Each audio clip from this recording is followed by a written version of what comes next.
John Amos of SkyTruth says the oil slick off the Louisiana shore is much bigger. John is a satellite imaging expert who testified in Congress 5 months ago about the risks of offshore drilling. He spent 10 years working for the energy and mining industries before founding his not-for-profit in 2001. John is with us on the phone this morning from Shepherdstown, West Virginia. John, we should point out that SkyTruth is a not-for-profit dedicated to environmental conservation.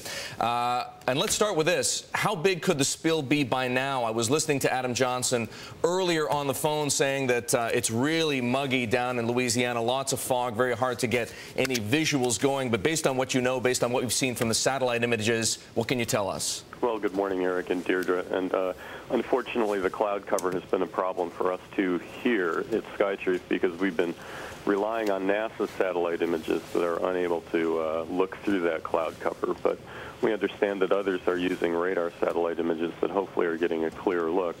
Based on our latest estimates, we estimate this leaking well is spewing a little over 1 million gallons a day into the Gulf.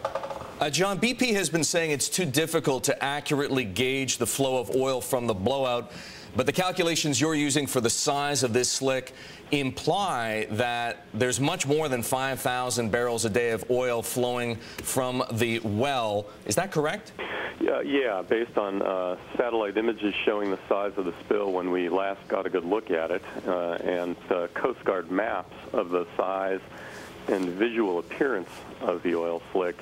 Again, we came up with a number that's between about 20,000 and 26,500 barrels per day to create an oil slick of that size.